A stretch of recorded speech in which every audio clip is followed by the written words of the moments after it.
नमस्कार, जोहार झारखंड देख रहे हैं आप। आपके साथ मैं हूं शिप्रा झा। झारखंड में एडवेंचर और रोमांच को लेकर न्यूज 18 की रियलिटी टेस्ट का एक बड़ा असर हुआ है। पर्यटन विभाग की ओर से फिलहाल हुंड्रू जिपलाइन, जोन्हा और पंचघाघ जिपलाइन रेलवे रोपवे को अगले आदेश तक बंद करने का फैसला लिया गया। विभाग की ओर से कहा गया है कि पहले इन तमाम जिप लाइन की व्यवस्था कितनी दुरुस्त है, पहले इसका आकलन कर परखा जाएगा।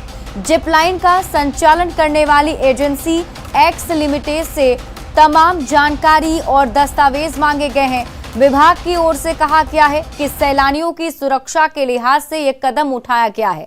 जांच और पड़ताल में दुरुस्त पाए जाने पर जिप लाइन सेवा फिर से बहाल कर दी जाएगी। न्यूज 18 ने हुंड्रू जिप लाइन का रियलिटी टेस्ट और पूरी पड़ताल की रिपोर्ट अपने दर्शकों को दिखाई थी, जिसमें देवघर के त्रिकुट रोपवे हादसे के बाद सुरक्षा इंतजाम को परखा गया था।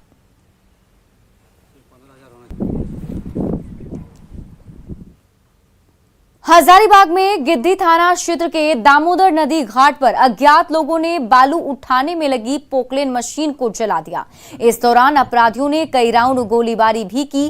घटना देर रात की है, जिसके बाद इलाके में दहशत का माहौल बना हुआ है। वहीं गिद्दी पुलिस मामले की जांच में जुट गई है।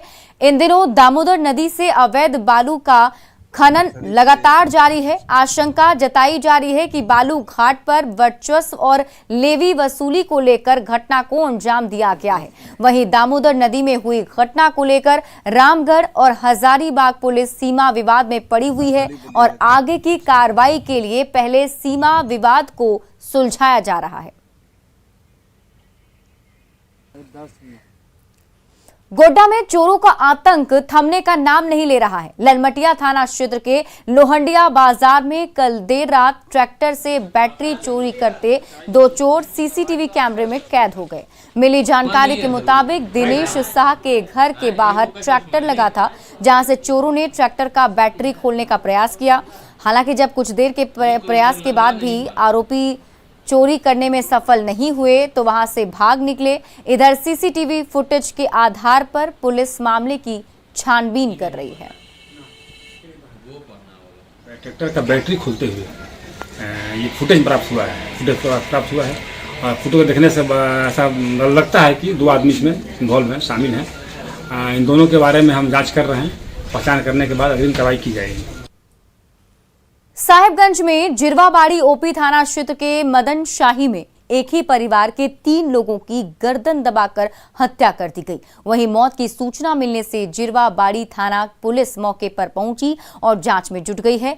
जिरवाबाड़ी थाना प्रभारी ने बताया कि ये लोग ईंट बनाने का काम करते थे।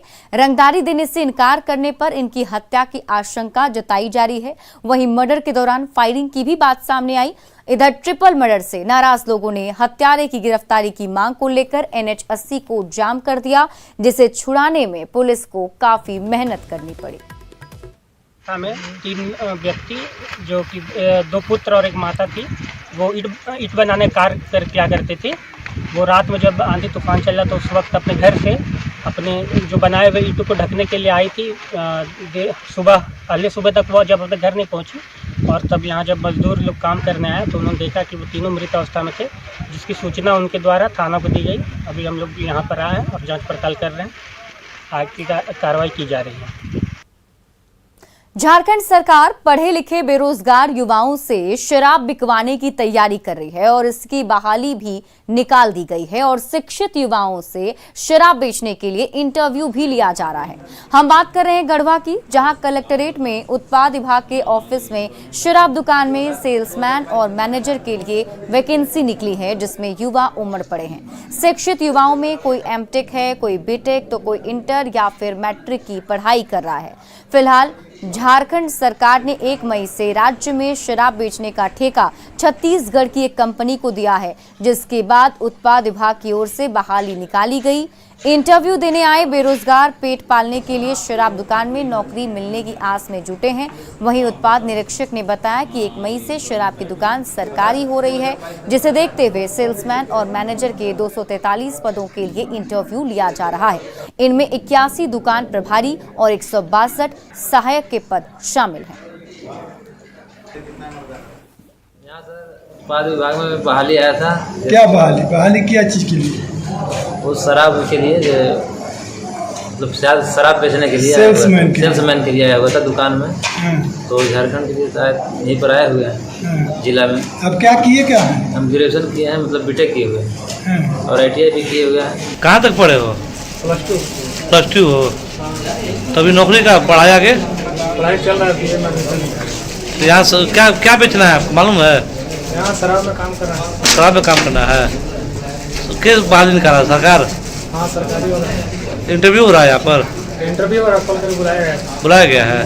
उत्पाद मुख्यालय रांची के निर्देशानुसार 1 मई 2022 से JSBCL के माध्यम से खुदरा उत्पाद दुकानों का संचालन किया जाएगा। उसी के संबंध में दुकान प्रभारी एवं दुकान सहायक का भर्ती के लिए हम लोग को निर्देश प्राप्त हुआ है। कितना लोगों को भर्ती होना है? कुल मिलाकर 243 लोगों का भर्ती होना है, जिसमें 81 दुकान प्रभारी हैं और 162 दुकान सहायक। अब शराब दुकान में निकले वैकेंसी पर कई सारे सवाल उठ रहे हैं और सवाल ये कि क्या बेहतर रोजगार का वादा सरकार भूल गई है जो वादा उन्होंने चुनाव के वक्त में किया था। सवाल ये भी कि शराब दुकान में जॉब के लिए मारामारी क्यों मची हुई है और सवाल तो ये भी बनता है कि क्या शराब दुकान में काम कर अब परिवार पालेंगे युवा। बढ़ते आगे, साइबर अपराधी लोगों को ठगने के लिए हर दिन नए पैतरे आजमा रहे हैं। रांची में एक ऐसे साइबर गिरोह का खुलासा हुआ है जिसने झांसा देकर एक महिला से करीब 12 लाख रुपए ठग लिए। दरअसल महिला ने अपने पति को सरप्राइज गिफ्ट देने के लिए साइबर अपराधियों को 12 लाख रुपए दिए और इसके लिए अपने सारे गहने बेच दिए। महिला ने CID को 3,45,000 का ट्रांजैक्शन रिकॉर्ड दिया, जिसके आधार पर कार्रवाई करते हुए पुलिस ने 2 आरोपियों को गिरफ्तार किया है जो चतरा जिले के रहने वाले बताए जा रहे हैं। गिरफ्तार आरोपी BSc केमिस्ट्री के फाइनल ईयर का छात्र है जो शातिराना अंदाज में लोगों को अपना शिकार बनाता था। कोई भी चीज़ मुफ्त में नहीं मिलता है, तो इसलिए जो इजी मनी के चक्कर में जो प्रलोभन में आकर के अपना मेहनत से कमाए हुआ पैसा को खो रहे हैं, उससे बच के रहिएगा।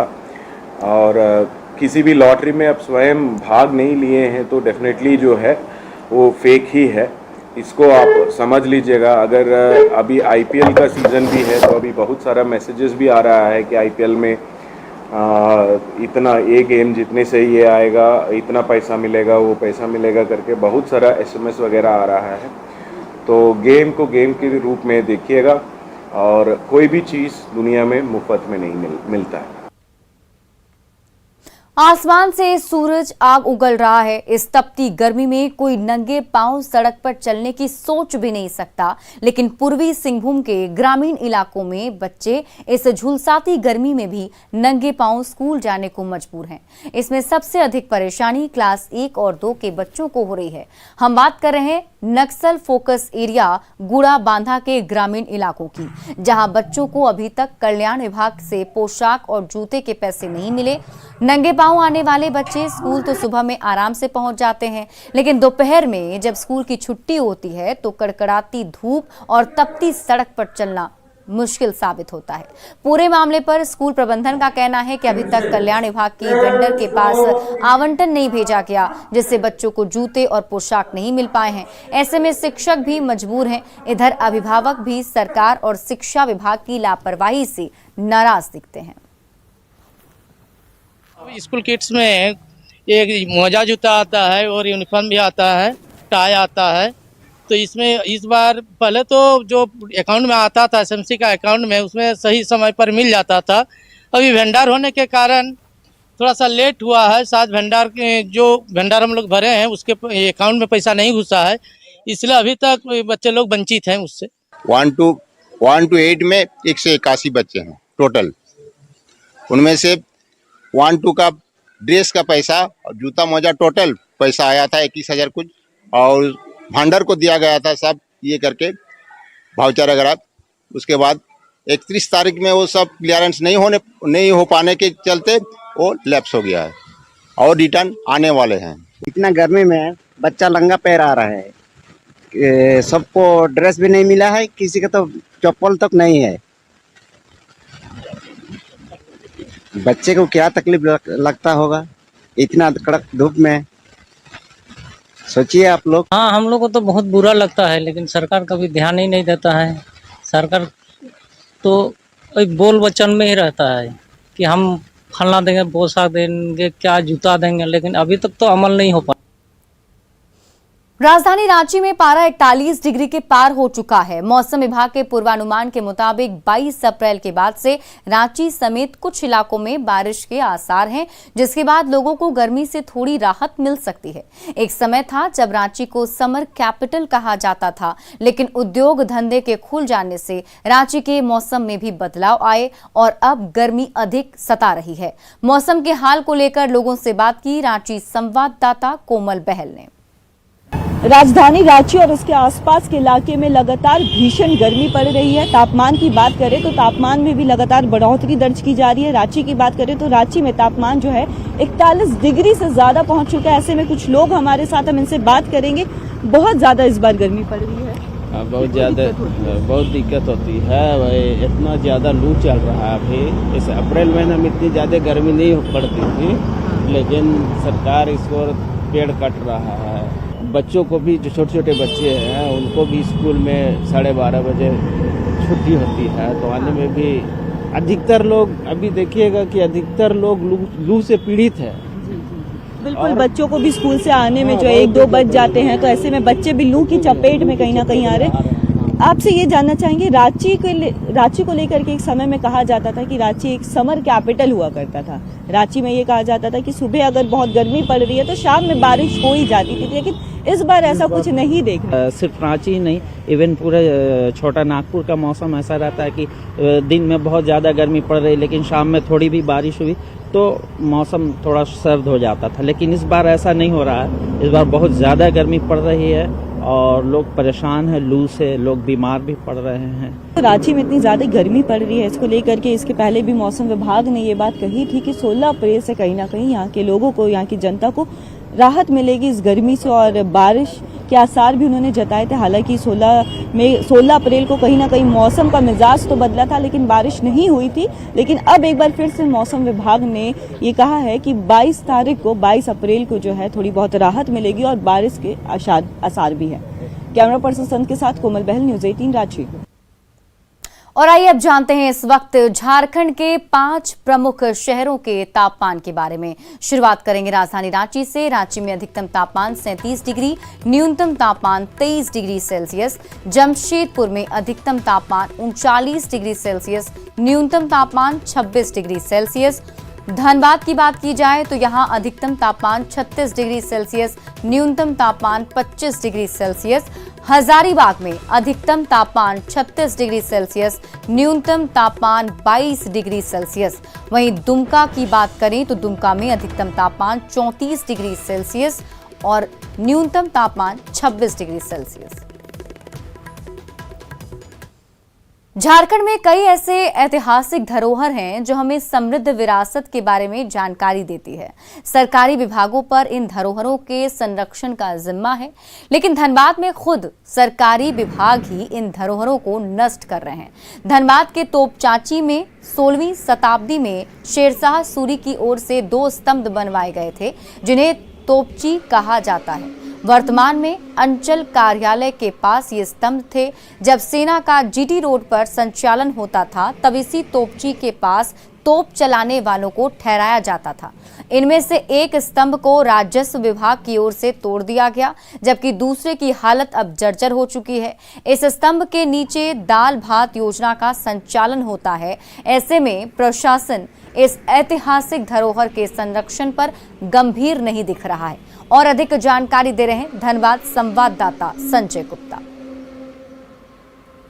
झारखंड में कई ऐतिहासिक चीजें हैं जिसको संभालने का काम सरकार और विभाग नहीं कर रही है। हम अभी हैं धनबाद जिले के तोपचांची में, और यहाँ जो सड़क बनी थी उसे बनाने का जो श्रेय है वो शेरशाह सूरी को जाता है। बताया जाता है कि शेरशाह सूरी ने ही जीटी रोड का निर्माण करवाया था और कलकत्ता से लेकर दिल्ली तक इस सड़क का निर्माण कराया था। तोपचाची में उन्होंने 2 स्तंभ बनाए थे जिसे वह तोपची कहते थे। आप देख सकते हैं कि यहाँ एक 20 फीट का लगभग लंबा स्तंभ है जिसे तोपची कहा जाता था।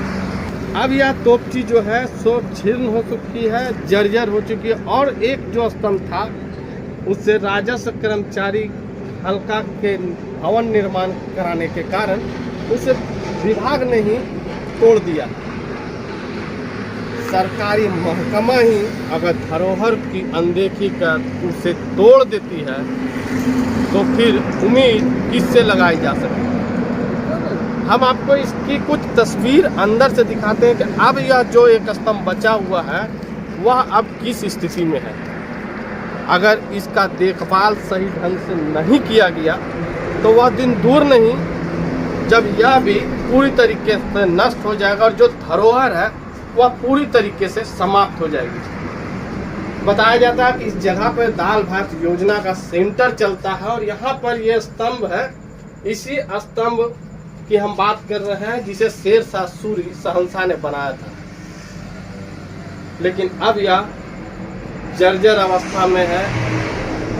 2 स्तंभ ऐसे थे लेकिन एक को नष्ट सरकारी महकमे ने कर दिया है और एक जो बचा है लगता है कि वह भी धीरे धीरे नष्ट ही हो जाएगा, क्योंकि अनदेखी जिस तरीके से की जा रही है उससे अंदाजा यही लगाया जा सकता है। इस स्तंभ के थोड़े आगे में दाल भात योजना का जो चूल्हा है वह इसको बनाया गया है। अब ऐसे में सरकार और सरकारी महकमे के अधिकारियों को जरूरत है कि जो धरोहर है उसे बचाने का प्रयास किया जाए, न कि उसे नष्ट करने का। संजय गुप्ता, न्यूज 18, धनबाद। और इसी बीच रांची से बड़ी खबर सामने आ रही है। सीएम हेमंत सोरेन की मां की तबीयत बिगड़ गई है। बड़ी खबर आपको रांची से बता रहे हैं। सीएम हेमंत सोरेन की मां की तबीयत बिगड़ गई है। इलाज के लिए उन्हें हेल्थ व्यू अस्पताल लाया गया है। डॉक्टरों की देखरेख में उनका इलाज चल रहा है। तस्वीरें हम आपको दिखा रहे हैं। देखिए, सीएम हेमंत सोरेन की मां की तबीयत अचानक बिगड़ गई, जिसके बाद उन्हें अस्पताल लाया गया है। तस्वीर आप देख पा रहे होंगे। सीएम हेमंत सोरेन खुद वहां मौजूद हैं। उनकी मां को अभी व्हील चेयर के जरिए हेल्थ व्यू हॉस्पिटल में एडमिट कराया गया, जहां डॉक्टर की देखरेख में उनका इलाज चल रहा है। और ये देखिए तस्वीर हम आपको दिखा रहे हैं उनकी मां की। सीएम हेमंत सोरेन की मां की तबीयत बिगड़ी, जिसके बाद उन्हें हेल्थ व्यू हॉस्पिटल लाया गया है। व्हील चेयर के जरिए उन्हें अंदर ले जाया गया। सीएम हेमंत सोरेन भी वहां पहुंचे हुए थे।